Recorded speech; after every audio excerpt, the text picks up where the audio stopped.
अध्याय 17 श्रद्धा के विभाग। जय श्री कृष्ण आप सभी को। अर्जुन ने कहा, हे कृष्ण, जो लोग शास्त्र के नियमों का पालन न करके अपनी कल्पना के अनुसार पूजा करते हैं, उनकी स्थिति कौन सी है? वे सतोगुणी हैं, रजोगुणी हैं या तमोगुणी हैं? भगवान ने कहा, देहधारी जीव द्वारा अर्जित गुणों के अनुसार उसकी श्रद्धा 3 प्रकार की हो सकती है, सतोगुणी, रजोगुणी अथवा तमोगुणी। अब इसके विषय में मुझसे सुनो। हे भरतपुत्र, विभिन्न गुणों के अंतर्गत अपने अपने अस्तव के अनुसार मनुष्य एक विशेष प्रकार की श्रद्धा विकसित करता है। अपने द्वारा अर्जित गुणों के अनुसार ही जीव को विशेष श्रद्धा से युक्त कहा जाता है। सतोगुणी व्यक्ति देवताओं को पूजते हैं, रजोगुणी यक्षों व राक्षसों की पूजा करते हैं और तमोगुणी व्यक्ति भूत प्रेतों को पूजते हैं। जो लोग दम तथा अहंकार से अभिभूत होकर शास्त्र विरोध कठोर तपस्या और व्रत करते हैं, जो काम तथा आसक्ति द्वारा प्रेरित होते हैं, जो मूर्ख हैं तथा जो शरीर के भौतिक तत्वों को तथा शरीर के भीतर स्थित परमात्मा को कष्ट पहुँचाते हैं, वे असुर कहे जाते हैं। यहाँ तक कि प्रत्येक व्यक्ति जो भोजन पसंद करता है, वह भी प्रकृति के गुणों के अनुसार 3 प्रकार का होता है। यही बात यज्ञ, तपस्या तथा दान के लिए भी सत्य है। अब उनके भेदों के विषयों में सुनो। जो भोजन सात्विक व्यक्ति को प्रिय होता है, वह आयु बढ़ाने वाला, जीवन को शुद्ध करने वाला तथा बल, स्वास्थ्य, सुख तथा तृप्ति प्रदान करने वाला होता है। ऐसा भोजन रसमय, स्निग्ध, स्वास्थ्यप्रद तथा हृदय को भाने वाला होता है।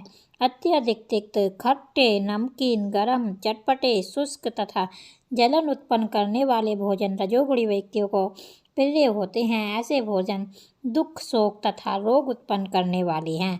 खाने से 3 घंटे पूर्व पकाया गया स्वादहीन, वियोजित एवं सड़ा, झूठा तथा अतृप्त वस्तुओं से युक्त भोजन उन लोगों को प्रिय होता है जो तामसी होते हैं।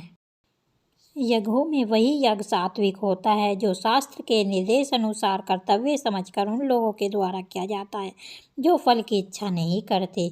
लेकिन हे भरत श्रेष्ठ, जो यज्ञ किसी भौतिक लाभ के लिए या गर्ववश के लिए किया जाता है, उसे तुम राजसी जानो। जो यज्ञ शास्त्रों के निर्देशों की अवहेलना करके, प्रसाद वितरण किए बिना, वैदिक मंत्रों का उच्चारण किए बिना, पुरोहितों को दक्षिणा दिए बिना तथा श्रद्धा के बिना संपन्न किया जाता है, वह तामसी माना जाता है।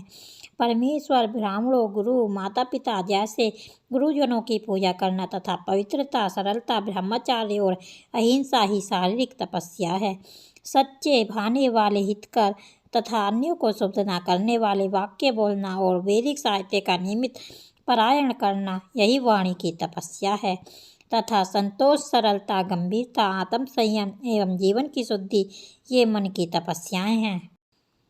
भौतिक लाभ की इच्छा न करने वाले तथा केवल परमेश्वर में प्रवृत्त मनुष्यों के द्वारा दिव्य श्रद्धा से संपन्न यह 3 प्रकार की तपस्या सात्विक तपस्या कहलाती है। जो तपस्या दम्भ पूर्वक तथा सम्मान, सत्कार एवं पूजा कराने के लिए संपन्न की जाती है, वह राजसी रजोगुणी कहलाती है।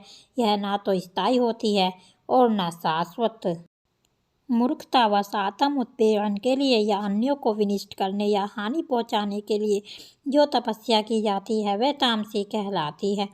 जो दान कर्तव्य समझकर किसी प्रत्युपकार उपकार की आशा के बिना समुचित काल तथा स्थान में और योग्य व्यक्ति को दिया जाता है, वह सात्विक माना जाता है। किंतु जो दान प्रत्युपकार की भावना से या कर्म फल की इच्छा से या अनिच्छा पूर्वक किया जाता है, वह रजोगुणी या राजस कहलाता है। तथा जो दान किसी अपवित्र स्थान में अनुचित समय में किसी अयोग्य व्यक्ति को या बिना समुचित ध्यान तथा आदर से दिया जाता है, वह तामसी कहलाता है। सृष्टि के आदिकाल से ओम तत्सत ये 3 शब्द ब्रह्मा को सूचित करने के लिए प्रयुक्त किए जाते रहे हैं। ये तीनों सांकेतिक अभिव्यक्तियाँ ब्राह्मणों द्वारा वैदिक मंत्रों का उच्चारण करते समय तथा ब्रह्मा को संतुष्ट करने के लिए यज्ञों के समय प्रयुक्त होती थी।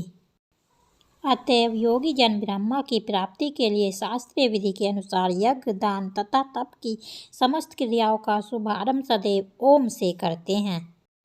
मनुष्य को चाहिए कि कर्मफल की इच्छा किए बिना विविध प्रकार के यज्ञ तप तथा दान को तत्शब्द कहकर संपन्न करे। ऐसी दिव्य क्रियाओं को उद्देश्य भवबंधन से मुक्त होना है। परम सत्य भक्ति में यज्ञ का लक्ष्य है और उसे सत शब्द से अभिहित किया जाता है। हे पृथा पुत्र, ऐसे यज्ञ का संपन्न करता भी सत कहलाता है। जिस प्रकार यज्ञ तप तथा दान के सारे कर्म भी जो परम पुरुष को प्रसन्न करने के लिए संपन्न किए जाते हैं सत हैं। हे पार्थ, श्रद्धा के बिना यज्ञ दान या तप के रूप में जो भी किया जाता है वह नश्वर है, वह असत कहलाता है और इस जन्म तथा अगले जन्म दोनों में ही व्यर्थ जाता है। जय श्री राधे राधे। जय श्री कृष्णा कृष्णा। जय श्री राधे राधे।